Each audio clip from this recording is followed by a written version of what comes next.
Bonjour à tous, c'est Vig, je suis super heureux car j'ai réussi à trouver un système qui me permet de paraître légèrement bronzé. J'ai mis une lumière jaune. On fait avec ce qu'on a, d'accord? Alors aujourd'hui, passons directement à l'analyse du trailer de Star Wars Solo, ou plutôt Solo à Star Wars Story. On s'en fout, vous voyez ce que je veux dire. C'est un peu tard pour faire l'analyse, mais bon, voilà, j'ai pris mon temps et je vais vous faire un petit teaser pour bientôt, hein, pas pour la prochaine vidéo, mais peut-être, je ne sais pas. Petit teaser hein, comme ça. Voilà. C'est un micro. Alors le principe, c'est-à-dire que tu le mets devant toi puis tu parles, tu vois. Donc voilà. C'est très original comme concept, hein. Ça enregistre le son.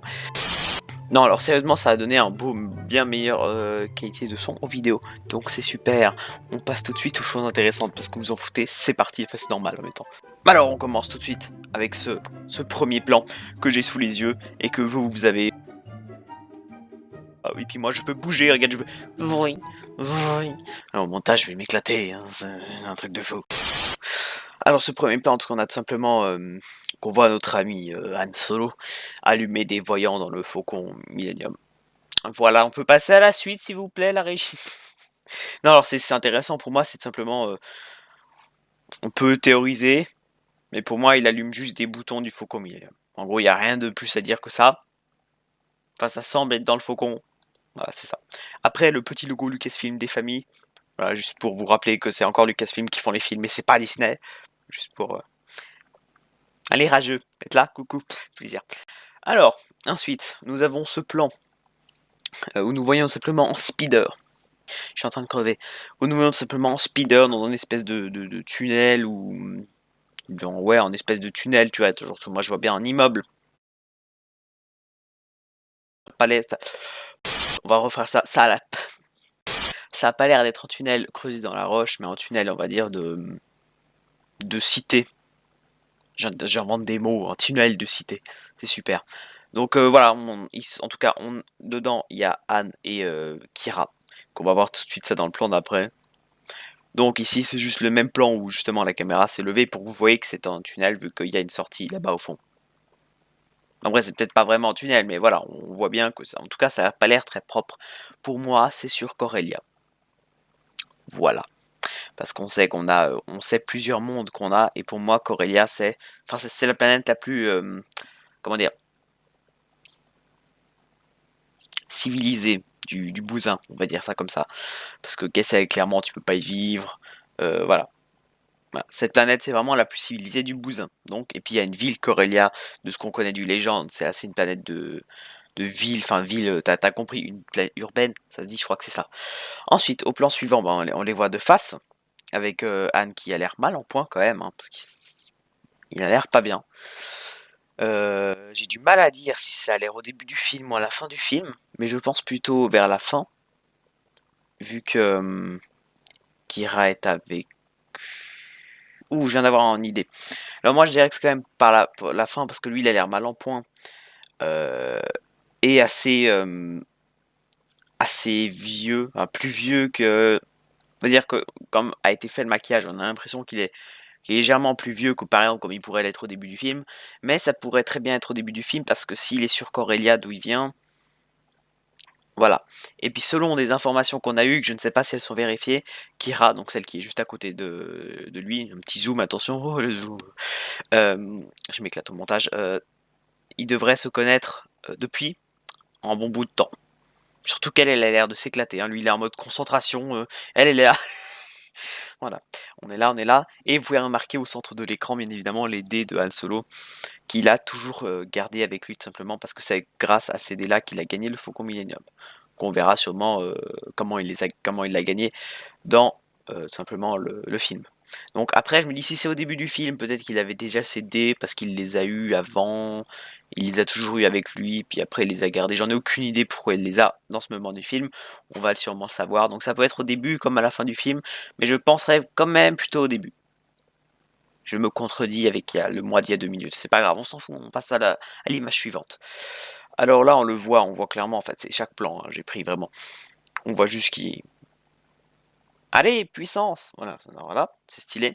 Là, il regarde derrière, tel en filou.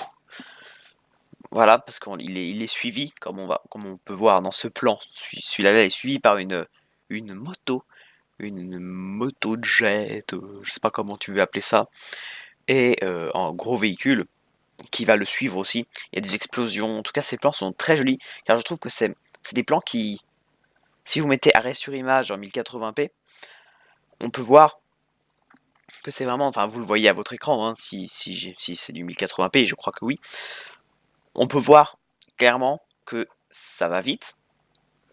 Non mais je suis trop fort. Mais chaque plan est net, parce que vous avez des plans de nouveau quand il y a quelque chose qui se déplace, c'est un peu flou. Là chaque plan est net et c'est rapide. C'est beau ça, mesdames et messieurs, c'est beau. Là ensuite on le voit encore avec la motojet, qui on va appeler ça une motojet, suit de nouveau, qui a dépassé l'autre machin, puis qui suit encore une fois notre Han Solo des familles. Ensuite, lui, on le voit qui va tourner pour esquiver un truc, ce qui va faire que la moto va se le prendre et va voler. Mais j'ai surtout gardé ce plan parce que la tête de l'acteur ou de Han Solo, vous dites ça comme vous voulez, est juste excellente. Hein, j'adore. Ensuite, image suivante. Voilà. Donc on le voit justement qui tourne son volant. D'ailleurs, on avait eu une image comme ça, postée par Ron Howard sur son Instagram, Twitter, j'en ai aucune idée. Si je retrouve la photo, je vous la mets. Si j'ai eu la flemme, je vous la mets pas. Mais je pense que je vous l'ai mis parce que je suis sympa. Bon, oui, moi je suis comme ça. Moi c'est cadeau, c'est cadeau. Donc en tout cas c'est sympa, c'est stylé. Et ce qui se trouve moi encore plus sympa, c'est que regardez je viens de le voir maintenant sur le petit écran à sa droite. À la droite d'Han Solo. Parce que je sais pas comment j'ai mis l'image, donc je vous mets à la droite d'Han Solo. On peut voir, enfin, je vous fais un petit zoom des familles. Voilà. On peut voir simplement qu'il y a en. C'est le truc l'écran de bord, le GPS, pas vraiment GPS, mais voilà, t'as compris. Et ça rappelle vachement je trouve, ce qui était dans les X-Wing de l'épisode 4 quand Luke il est dans les tranchées de l'étoile de la mort. Il y a sur son écran, ça donne ça en fait, comme tu vois ici. Et parce que là, tout simplement, il est dans une rue, je pense, avec des bâtiments sur les côtés, donc ça donne un peu la même chose. Mais je trouve sympa, c'est peut-être même pas fait exprès, mais je trouve sympa, puis c'est logique du coup que dans le timeline, ça soit un peu le même type de, de fonctionnement, voilà, parce que ça se passe, sauf erreur, 5 ans avant, dans ces eaux-là.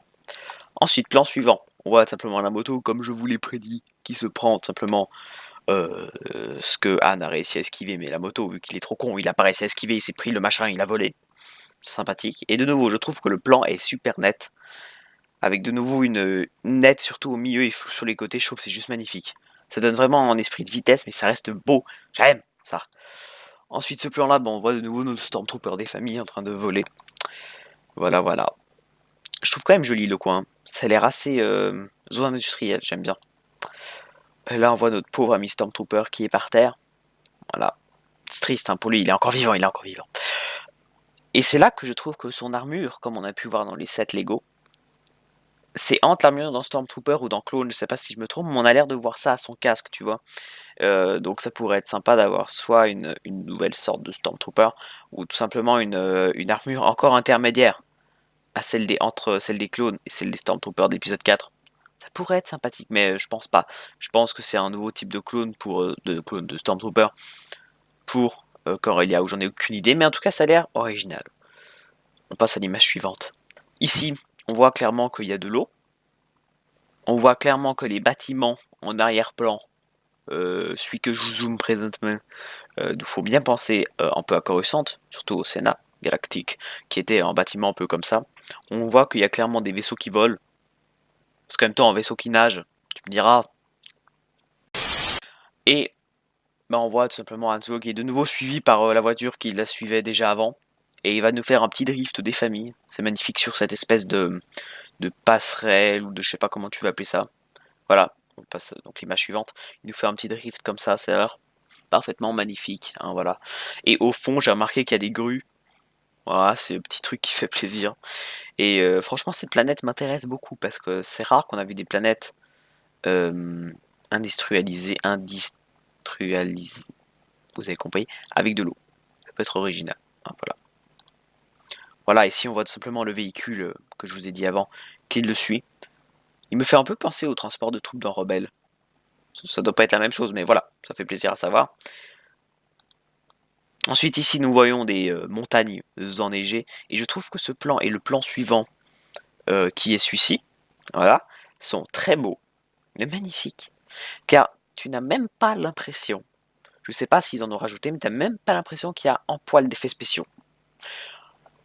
Je ne sais pas si il y en a, je ne sais pas s'il n'y en a pas, mais quand j'ai vu ces plans, ça m'a tout de suite donné l'impression que c'était extrêmement réel.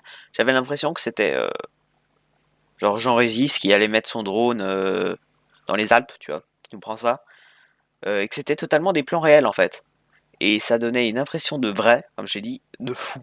C'est la première fois qu'un film me fait vrai, enfin que les images d'un film me font vraiment ça, quoi. Enfin, pour un film de science-fiction, quoi.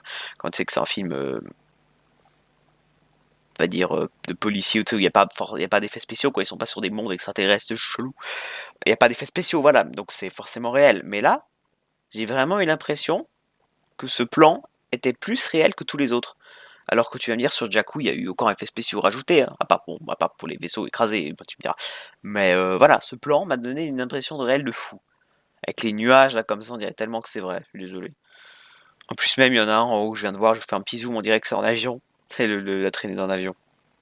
Ça serait sympa qu'ils l'ont laissé ça serait super cool. Enfin, non, mais ce serait drôle. De toute façon, qu'est-ce qu'on s'en fout. Et j'étais en train de penser, on va retourner 2 plans avant, clac clac, où on voit simplement ce machin qui suit Han Solo.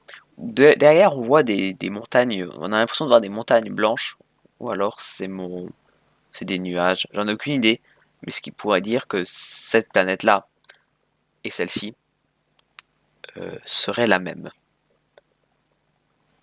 Coïncidence? Je ne pense pas. On va passer à la suite tout de suite, je fais beaucoup trop de théories.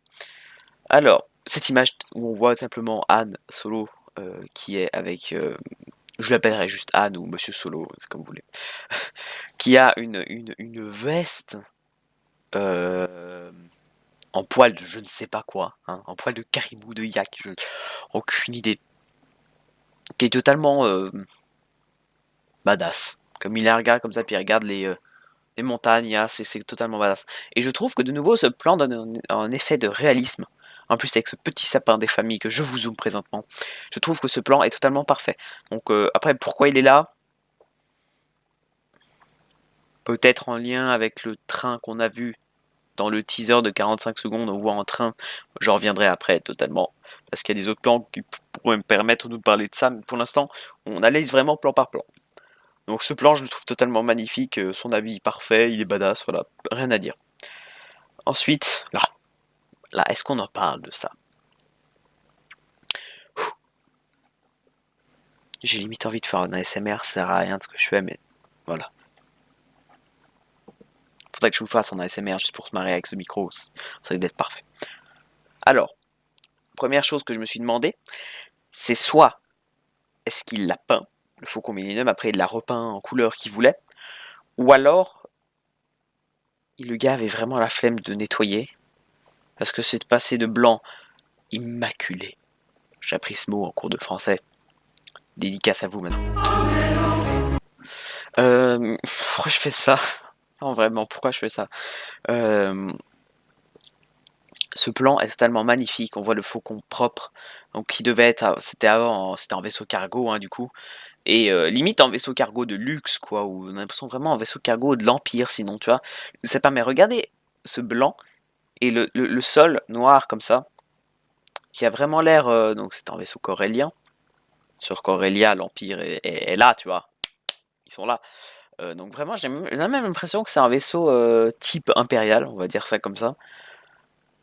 Et qui est, je pense pas, mais du moins dans le style, on va dire. Parce que ce sol brillant noir avec ce blanc partout, c'est juste magnifique. J'ai hâte de voir plus de blanc dans le Faucon parce que ça risque d'être parfait. Et j'essaye, je pense qu'il l'a peint. Et j'espère bien voir dans le film. Enfin, ce serait sympa de voir quand il commence les modifications, tu vois, un petit peu, pour comprendre pourquoi il est devenu hyper sale après. Mais bon, il est bien aussi sale, hein, mais en tout cas, ce style-là, j'adore. Ensuite, ici, nous voyons une image qui, pour moi, est clairement Kessel. Parce que Kessel, on sait que c'est dans ces teintes-là. Parce qu'on a vu la planète dans Star Wars Rebelle. saison 1, épisode 1, voilà. On voit clairement que c'est ces teintes-là. Il y a 2 lunes. Je crois que Kessel, il y a vraiment 2 lunes en plus. Donc c'est forcément que c'est Kessel. De ce que j'ai entendu dans le légende, du moins je crois que si un Wookie sur Kessel a une durée de vie de 3 mois. C'est une personne qui me l'a dit. J'ai été voir après sur le légende et il paraît-il que c'est vrai. Bon, c'est légende, attention. Mais un Wookie, il tient 3 mois. Un Wookie. Donc en homme, ça doit y tenir 2 semaines, après ça... Voilà. Mais tu vois à quel point, là, en tout cas, cette planète-là est polluée. Enfin, pas polluée, c'est peut-être la planète qui est juste comme ça. Et donc, je suis sûr que ça, c'est Kessel. Y a pas de truc qui... C'est Kessel, voilà, point barre, on passe à la suite. Et là, à part ça, on a l'impression de voir que le faucon commence à être plus blanc, parfait, quoi. Ou alors, tu vois, là, le cockpit, je zoome un peu, il est un peu abîmé. Donc, ça serait peut-être à la suite de ça que le faucon, du coup, s'est bien abîmé ou qu'il a décidé de changer la peinture parce que quitte à tout refaire, j'en ai aucune idée. Voilà, mais ça pourrait être cool de penser ça. Et vu qu'il a l'air déjà un peu abîmé, ou du moins la couleur a l'air plus blanc comme avant, c'est peut-être parce qu'il a fait le raid de Kessel. Et après tout ce qu'il a, on va revenir après sur les images de la fin du trailer, avec les poulpes, tout ça, les poules de l'espace, Kraken de l'espace plutôt. Donc peut-être qu'il a eu plein de mésaventures, et qu'à la fin, en se crachant sur Kessel, ben, la peinture était déjà bien enlevée. J'en ai aucune idée. Je fais des théories. Tu vois, peut-être qu'il a fait le raid et puis après, ben, il devait ratterrir sur Kessel et puis c'est peut-être pour ça que. Je sais pas, moi. Puis on a l'impression avec ces petites lumières en bas que c'est vraiment un endroit fait pour atterrir. Peut-être un endroit où il peut réparer les vaisseaux. Mais puis voilà, où j'en ai aucune idée aussi si c'est au début du film ou à la fin, mais en tout cas, il a la même veste que au plan d'avant, là, où, quand il est dans la neige. Donc peut-être que ça se suit. Ou peut-être que ça n'a rien à voir. Parce qu'après tout, une veste, tu peux la garder longtemps. On passe au plan suivant. Alors ce plan est totalement magnifique, donc c'est une autre planète encore une fois, on voit plein de planètes dans ce film, avec, si je puis me permettre, un bâtiment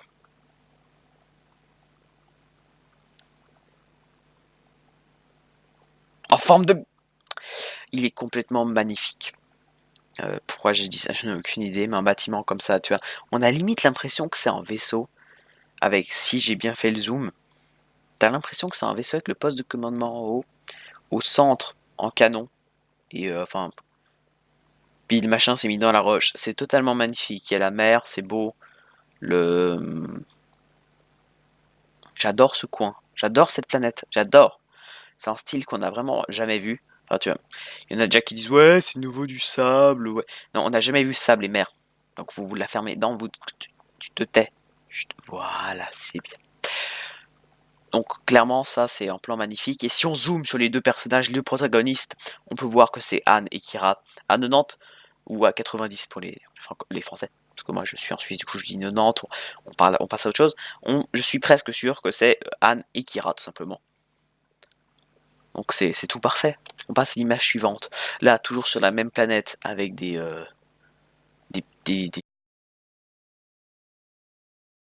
Donc on peut voir ici ce plan où notre Anne est en train de discuter avec ce qui sera son mentor. Je me souviens plus de son nom, veuillez m'en excuser. Où il lui propose de hey petit, on est en train de former un équipage, est-ce que tu veux nous rejoindre? Donc là, je sais pas vraiment si j'aurais des théories à faire parce qu'on n'a vraiment pas assez d'éléments pour nous dire ça se passera avant ça. On a juste plein de choses qui s'enchaînent et vraiment, on a plein de choses et rien à la fois. C'est ça qui est génial, je trouve. Et c'est stylé. Et de nouveau, ce plan donne un sentiment de réalisme de fou. Je vous le dis. Pourquoi je tiens toujours mes mains comme ça?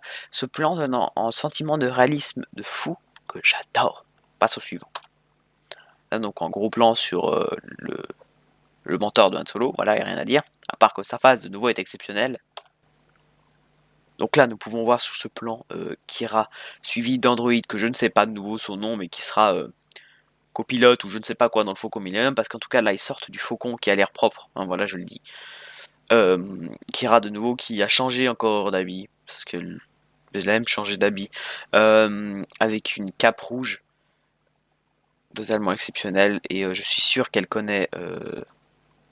elle va connaître en tout cas Lando dans le film, parce qu'on voit en plan après où ils sont tous dans le Faucon Millenium, ils vont tous se connaître en tout cas, mais qu'elle ait une cape comme ça, pour moi, ça veut dire qu'elle était avec Lando un moment. Parce que genre, elle a été assez longtemps avec Lando pour qu'elle ait envie de mettre une cape, ou je sais pas. Parce que Lando il met toujours des capes, alors peut-être qu'il lui a fait un petit est-ce que tu veux pas avoir le même style que moi?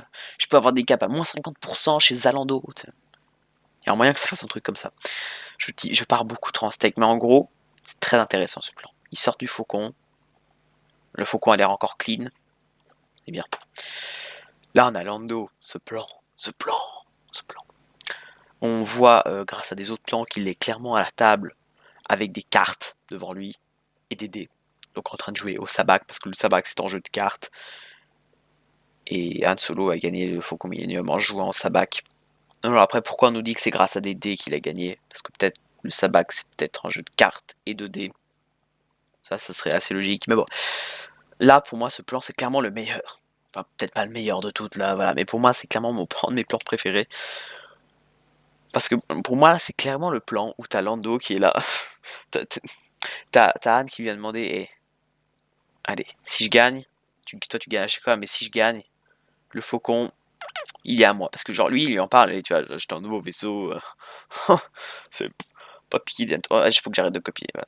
Elle lui dit, c'est clairement, j'ai acheté un vaisseau, ça y va, des brouettes, c'est exceptionnel.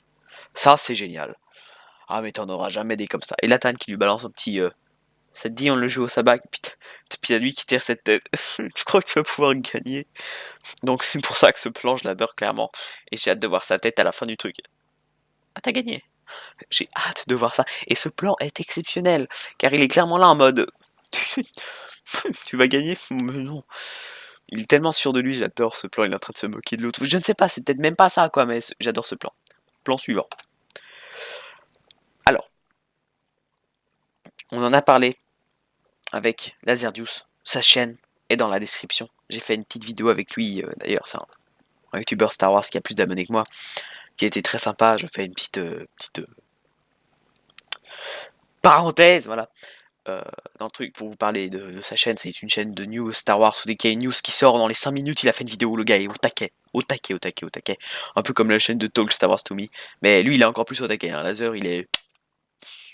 En plus, c'est quelqu'un de très sympa. C'est-à-dire que je lui ai envoyé un email, on peut faire une vidéo ensemble, il m'a dit oui tout de suite. Je veux dire, le gars est super cool. La vidéo que j'ai fait avec lui débat sur ce trailer de nouveau. Enfin, on divague un peu dans tous les sujets. La vidéo est dans la description, sa chaîne est dans la description. Faudra pas que j'oublie ça pour le coup, faudra pas que j'oublie parce qu'à chaque fois je dis ça et faudra pas que j'oublie, vous me faites penser, ça sert à rien ce que je dis, mais je le mettrai. D'ailleurs si tu regardes cette vidéo, coucou. Comment passer pour un con? Voilà, donc super sympa le gars. Et justement avec lui on a parlé de ça l'autre jour, parce qu'il y a un personnage dans Légende, que je me souviens, Jaina Solo, je crois que c'est ça, je sais pas, qui était la compagne de Han Solo, en une période de sa vie qui ressemblait extrêmement à ça. Et après, là, on a dit, est-ce que ça serait pas elle? Voilà, tout ça, on a divagué. Donc peut-être que oui, peut-être que non. Et moi, je pense que non, parce que clairement, c'est juste un membre d'équipage ou juste un personnage très secondaire dans le film, ou pas forcément, mais en tout cas secondaire. Et moi, je pense qu'ils ont clairement repris des visuels de légende pour nous dire, pour nous donner l'eau à la bouche, c'est pour que certaines personnes se posent la question comme nous, bah à la fin ce soit pas du tout ça. Parce que maintenant les théories j'ai commencé à légèrement arrêter. Parce qu'attention spoiler épisode 8, mais je pense que si vous n'avez pas vu le film maintenant, voilà. Quand on a fait 2 ans de théorie sur Snoke qui crève comme une merde, moi j'étais pas bien.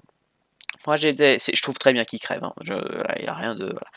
Mais voilà. Donc maintenant les théories, j'arrête. Voilà, j'étais traumatisé. Donc maintenant laissez-moi tranquille. Les théories c'est fini. Hein. Donc c'est quelqu'un. On passe à l'image suivante. Alors là, en personnage très très chou. Au début je me suis dit c'est dans le faucon. Mais ça a l'air beaucoup trop grand. Et regarde derrière, il a l'air d'avoir un officier impérial. À cause de son chapeau. Non quand même pas, ça a l'air d'être une... Je sais pas. Mais ça a l'air d'être en... Ah non, peut-être le train. Le train qu'on voit dans la bande-annonce... dans le mini teaser de 45 secondes, on voit un train qui a l'air d'avoir cette forme comme ça. Et donc c'est peut-être là. Sinon, je sais pas combien de bras il a, ce truc 4 je crois. Mais je trouve que c'est lui, il est mimi. Les mimi. C'est trop mignon ce machin. On dirait le mixte entre Maz Kanata, pas orange, un peu plus jaune, un peu plus grande, avec un petit peu de singe. Je sais pas, ils ont fait un mixte sympathique. En tout cas, on passe à l'image suivante. Ici, de nouveau, on voit Han Solo arriver à la table où il y a sûrement Lando quelque part pour jouer au sabak. Et d'ailleurs, si on zoome, on va passer à l'image suivante parce que voilà, c'est juste mieux. Si on zoome au centre de l'image, on peut voir, je vais pas le faire parce que ça sert vraiment un peu à rien, on peut voir que c'est un jeu de cartes. Hein. Mais on est sûr maintenant que c'est un jeu de cartes grâce à une image que je vous mets à l'écran présentement, qui est une image d'Entertainment Weekly. Je crois que c'est ce journal-là. Mon accent est parfait.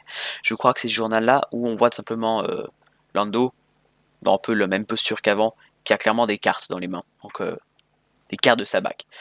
Donc là, c'est clairement là où il va jouer sa partie. Et c'est magique de voir ce passage dont on entend parler depuis toujours. Depuis que j'ai vu des Star Wars, ce passage où il a gagné le faucon jouant en sabak, ça m'a. Enfin, où il dit qu'il a perdu le faucon au jeu. J'ai envie de voir ce passage. On va le voir, ça va être exceptionnel. On passe à l'image suivante. Là, Chewie qui nous montre ses belles dents, qui sont d'ailleurs plus propres que dans l'épisode 8. Je crois que c'est ça, l'épisode 8. Ses dents sont plus propres. Et de nouveau sur la montagne enneigée. C'est-à-dire que, pour moi, l'épisode de la montagne enneigée est après la moitié du film, car on sait que notre ami Solo adoré a connu Chewie. Enfin, la première moitié du film va bien appuyer sur la rencontre des deux personnages. C'est intéressant. Une autre image où on le voit une demi-seconde avant. Cette image-là où il est de nouveau avec son mentor dans la neige. Toujours la même veste pour les deux. Enfin, lui, entre deux, il a remis sa doudoune parce qu'il fait froid, c'est vrai. Mais voilà, on peut rien dire vraiment de plus que c'est bien. Là, on les voit les deux, et lui, cette coupe avec cette tête, et puis Chewie derrière, j'adore ce plan. Hein, voilà, clairement. Ensuite, ici. Je croyais que c'était Anne et le robot, mais en fait, c'est tout simplement c'est Lando qui est aux commandes, et ce droïde avec lui. Et donc, là, on voit Lando qui active des boutons. Et là, on voit Lando et le droïde qui, ensemble, activent l'hyperpropulsion, comme on le voit dans ce plan-là. Et on voit que Han est derrière, et que c'est Lando qui pilote. Donc, est-ce qu'il a déjà gagné le faucon maintenant? Ou j'aurais lui fait, ah oui, ce serait marrant qu'il lui fait un petit test. Eh, t'as vu ce que je peux faire avec mon vaisseau? Eh, tu l'auras jamais. Puis après, c'est l'autre, il lui demande de jouer au jeu. Enfin, au sabac. Ça pourrait être marrant, mais j'en ai aucune idée pourquoi c'est lui qui pilote. Après, là, on voit ce qui semble être en bar, un bar un petit peu huppé, sympathique. Euh, un bar sympathique, voilà, où il y a des gens qui dansent, avec des machins dans des pots. Ensuite, ce plan, nous voyons tout simplement Kira, j'avais oublié son nom, qui est du coup dans ce bar, qui a encore changé d'habit parce qu'elle a une... Voilà, qui est dans ce bar et qui regarde quelqu'un en mode « Oh, c'est qui ce pauvre ?» Pour moi, c'est clairement Anne qui rentre dans le truc. Et puis elle regarde ça en mode « C'est qui ce pauvre là avec ses habits de mauvais goût ?» Pour moi, c'est ça que je suis désolé. Ensuite, ce plan juste magnifique. Il fallait un plan où Anne sort son sort son sort son flingue comme ça là. Il en fallait un plan comme ça. Les gens, clairement, ce plan est juste magnifique. Puis là, je veux dire, bon, tu vas me dire c'est filmé comme ça, mais comme c'est filmé, t'as vraiment l'impression que c'est Han Solo, quoi. Que c'est Harrison Ford, tu vois. C'est parfait. Et pour moi, le summum, ça serait que Han, du coup, tue tout le monde. Et à la fin, qui nous balance un petit j'ai tiré le premier. Juste pour la référence. Je suis désolé. Non, alors, Et dis-moi, comment t'as fait pour gagner? J'ai tiré le premier. Et là, j'explose. Ça serait magnifique. Moi, tu vois, c'est rien. C'est des petits détails, mais qui me, psychologiquement, qui me hype. Ensuite, de nouveau, ce second plan où on voit le méchant avec sa bande, parce que faut pas déconner, moi j'ai des copains. Voilà, on voit tous les merdeux, hein, ils sont clairement en 2, 3, 4, 5, 6, 7, 8, 9, 10, 11, 12, je sais compter. Euh, de nouveau sur la planète, hmm, où il y a du sable et de l'eau, j'ai oublié le nom. On voit clairement cette bande. Alors pour moi, soit ils vont piller un village, soit c'est le village où ils habitent. Voilà, puis c'est peut-être une société de contrebande, ou une société, parce qu'après c'est le même personnage qu'on voit dans le teaser de 45 secondes, donc à l'image suivante, on le voit de plus près. Donc ça c'est le même personnage, du moins on est presque sûr, c'est le même personnage qui est euh, qui combat Anne sur le train sur la planète enneigée. Euh, donc pour moi c'est clairement une embrouille du genre tu m'as volé ma cargaison, du coup après je vais te retrouver, ou l'inverse, ou dans un sens ou dans l'autre, je ne sais pas. Et pour moi il y a clairement une embrouille entre les deux, en lien avec le train. Euh, et du coup lui il vient chercher Solo en mode Kanji Club quoi. Ça risque tellement d'être ça. Dites-moi que c'est le Kanji Club s'il vous plaît. Dites-moi que c'est le Kanji Club. Ils nous mettent le Kanji Club, j'explose aussi. Il n'y aura pas le Kanji Club, mais ça serait tellement drôle ça aussi. J'explose. Image suivante. Donc là, on voit quelqu'un qui. J'ai pris cette image, j'ai stoppé cette image parce qu'on dirait limite c'est Vador comme ça.